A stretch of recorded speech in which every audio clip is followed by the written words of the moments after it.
그리고 꾸준히 드신다고 생각하는 분들 중에서도 네, 사실 따지고 보면 꾸준히 안 드시고 계시는 분들이 분명히 계실 겁니다.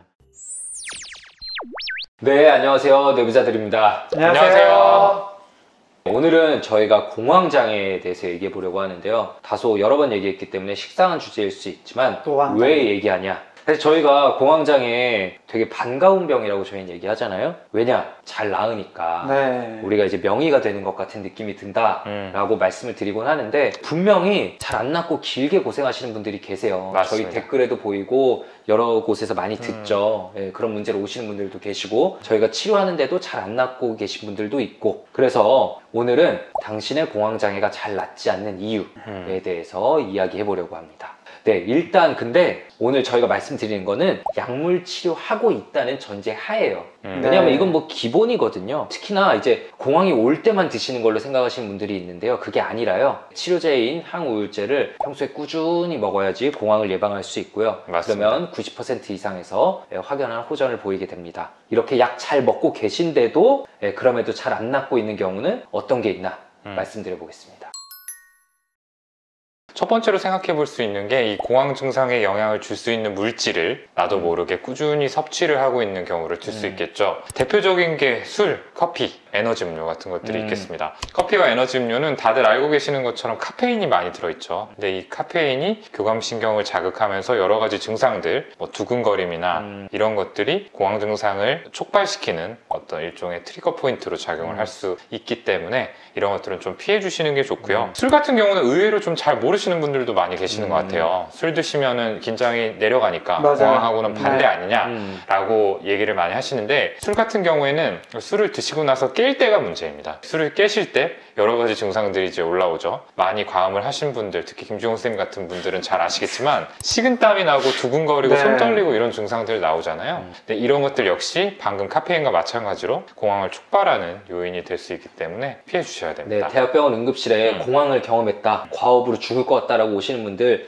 잘 히스토리 들어보면은 전날 과음하신 경우들이 굉장히 많습니다. 진짜 많아요. 진짜 많은데 또 잘 못 줄이시더라고요. 계속 같이 가는 거죠, 뭐. 그럼 네. 이거 못 저도 그런 끊으시면. 얘기 가끔 해요. 네. 네. 술 이거 안 끊으시면 저 오래 보실 거라고. 그러니까 네. 찔리시는 분들 꼭 끊으시길 바라고요. 약이랑도 상관이 있는데 웬만한 약들은 사실 영향을 많이 주지는 않는데요. 요즘에 많이 드시는 약 중에 이 다이어트 약들 같은 경우에는 각성제 성분들이 들어있는 경우가 굉장히 많습니다. 그래서 역시나 비슷하게 두근거림, 또 예민함 이런 것들을 만들 수 있는데 공황에 좀 취약한 상태로 이어지게 되는 거죠. 그래서 이런 것들도 치료를 받으러 오셨을 때 일찍 오픈을 해주시면 좋고요. 더 나아가서 좀 중단하시는 게 빠른 호전에 도움이 됩니다. 그리고 또 공황장애가 잘 낫지 않는 이유로는 스트레스 상황에 계속 놓여 있을 때는 사실 아무리 약을 써도 그러니까 백약이 무효한 경우가 많죠. 저는 뭐 비유를 해서 설명을 드릴 때 이 약을 드시는 건 비가 많이 올 때 내가 우산을 써서 좀 몸이 안 젖게 하는 네, 그런 효과다 말씀을 드리거든요. 근데 아무리 뭐 좋은 우산을 써도요, 비가 막 폭우 몰아치면 이게 막 몸이 젖을 수밖에 없잖아요. 그렇죠. 막 양동이로 붓고 있는데 그렇죠. 막 옆에서 막 하고 있는데 네, 안 젖기를 바라는 거 욕심이죠. 그러니까요. 그런 스트레스 상황에 계속 놓여 있으면 공황 증상이 좋아지기 어렵습니다. 맞습니다. 네. 그리고 또 공황장애에 좀 취약한 심리를 가지고 계신 분들이 있어요. 쉴 때도 잘 못 쉬고 계속 나는 뭔가를 해야만 하고 나는 부족한 것 같고 뭔가 성취해야만 될 것 같아서 자기를 몰아붙이시는 분들이 항상 자신을 긴장 상태로 몰아가기 때문에 공황 상태에 취약합니다. 스트레스 받고 긴장 상태에 몰리면 그 자체가 교감신경을 또 항진시켜서 교감신경, 부교감신경의 균형을 깨버리거든요. 그래서 아무리 약물로 좀 잡는 듯 해도 그 심리가 고쳐지지 않으면 참으로 좀 어렵기도 합니다. 이런 좀 경쟁적이고 좀 성취 지향적이고 강박적이고 네, 이런 분들이 또 어떤 이런 심리적인 부분, 우울하거나 좀 불안하거나 이런 거는 좀 무시하는 경향이 있어요. 이런 거는 뭐 약한 사람들이나 그러는 거지. 나약함, 의지 네, 이렇게 네. 생각을 하는 거죠. 그러다 보니까 더 신체적인 쪽, 사실 이게 공황이 굉장히 신체적인 증상들이잖아요. 그렇죠. 이런 걸로 나오기가 쉽고 한번 생기면 조절되기가 어렵죠. 맞아요. 이런 사람들은 그럼 내가 지금 나약해서 이런 거니까 결국 내가 더 좋아질 방식은 나를 더 몰아붙여서 더 능숙해져야 되고 내가 성취를 이뤄내고 나면은 하면은 덜 불안해질 거다라는 생각에 본인을 계속 몰아붙여서 공황이 좋아질 수가 없습니다. 그리고 안타깝지만 이 공황장애만 있는 게 아니고 다른 정신과적 질환들을 같이 가시고 계시는 분들이 계세요. 근데 이러한 경우에는 공황장애만 있는 경우보다는 확실히 약물 치료에 대한 반응이 조금 떨어집니다. 그러니까 이를테면 우울증 같은 경우가 같이 겹쳐 있는 경우가 굉장히 많죠. 아, 네. 뭐 기타 뭐 다른 불안장애라든지 아니면 강박증이라든지 PTSD 같은 것들이 있는 네. 경우에는 굉장히 좀 오래 가기가 쉽죠. 근데 이런 부분들이 좀 간과되기가 쉬운 게 이 공황이라는 게 최근에 언론을 통해서 굉장히 많이 노출이 되기도 했고 공황 증상 자체가 굉장히 강렬하다 보니까 여기에 좀 초점을 맞춰서 난 공황장애야 라고 약간은 혼자 조금 마음의 결정을 내리고 오셔서 그 부분만 말씀을 해주시는 경우들이 있어요. 그래서 이제 이러한 관점에서 조금 겪고 계시는 문제들을 좀 폭넓게 보고 저희랑 같이 상의해 주시는 것도 필요할 것 같습니다. 네, 그럼 저희가 지금까지 이제 공황장애가 더 길게 갈 수 있는, 잘 안 나을 수 있는 요인들에 대해서 얘기를 했는데요. 그럼 어떻게 해야 될지 그거에 대해서도 좀 얘기를 해볼게요. 그러니까 저는 계속해서 스트레스 상황에 놓여 있으신 게 이게 계속 가는 이유다, 문제의 원인이다 라고 말씀을 드렸듯이 결국 스트레스 상황으로부터 벗어나시는 게 먼저다 라고 생각을 합니다. 결국 비가 너무 몰아칠 때는 일단 비를 피할 장소로 가시는 게 먼저라고 생각을 하거든요. 그러니까 본인을 계속 괴롭히는 게 이거다 라고 분명 인지를 하신다면 사실 조금 거기서 피하시는 걸 추천을 드리죠. 저랑 같이 치료를 하시던 분 중에서 이 상사로부터 반복적인 좀 성추행으로 해석될 수 있는 행동들을 당하시는 분이 계셨어요. 제가 들어도 이건 수위가 많이 높다, 어떤 조치를 취해야 되나 라고 생각이 들 정도로 굉장히 많이 좀 힘들어 하셨는데 그런 일들을 겪고 나서는 항상 공황 증상이 반복적으로 일어나는 거죠. 굉장히 고민을 많이 했었는데 저는 단호하게 이거는 퇴사라도 하셔야 되는 문제다, 여기에 계속 놓여 있다 보면은 이 증상이 좋아지지 않을 거다 이렇게 말씀을 드렸고 결국에는 굉장히 어렵게 들어간 직장이었지만 그만두셨어요. 그리고 나서 증상들이 그래도 어느 정도 좋아졌던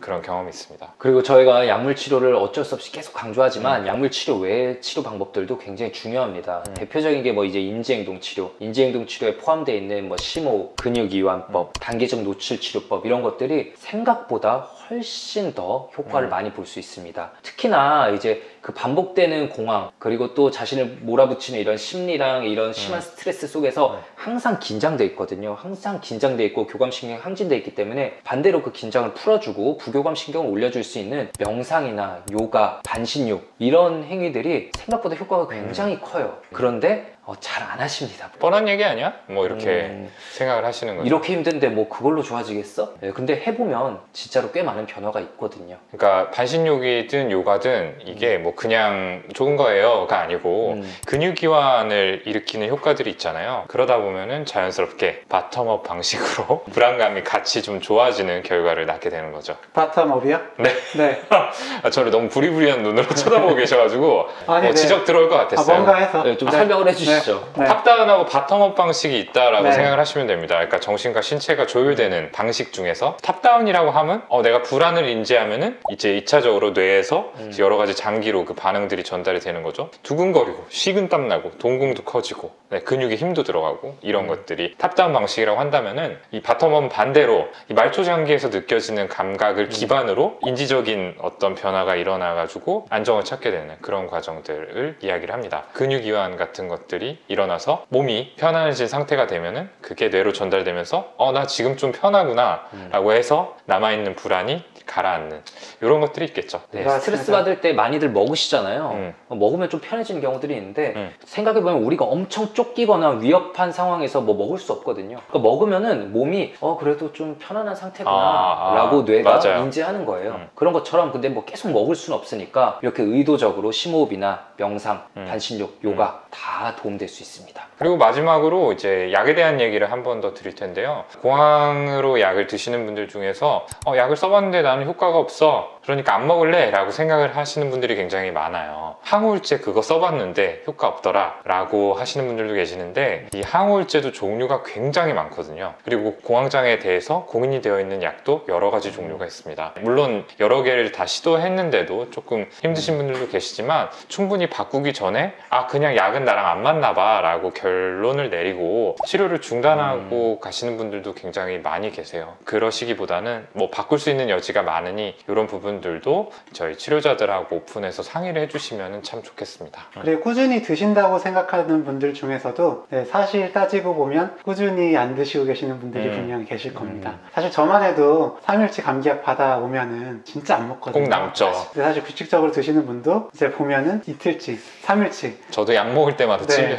이렇게 남아 있거든요. 네, 네. 근데 이제 약이 빠지면 어. 그때 일시적으로 또 잠깐씩 더 힘들어질 수 있기 때문에 조절하는 동안에는 정말 많이 힘드시더라도 꾸준하게 드셔보시기를 권유드립니다. 맞습니다. 아마 이 영상을 클릭하신 분들은 실제로 공황장애로 고생하고 계시거나 아니면 주변에 고생하시는 분들이 있으신 거겠죠. 오늘 저희가 드린 말씀이 조금이라도 도움이 될 수 있으면 좋겠고요. 꼭 빠른 시일 내에 완치되시기를 기원하겠습니다. 그럼 저희는 다음에 더 유익하고 흥미로운 이야기 가지고 찾아뵙도록 하겠습니다. 감사합니다. 감사합니다. 오늘 영상 조금이라도 재밌고 유익하셨다면 구독, 네, 좋아요. 댓글 쓰기, 알림 설정까지 네, 꼭 부탁드립니다. 감사합니다. 감사합니다.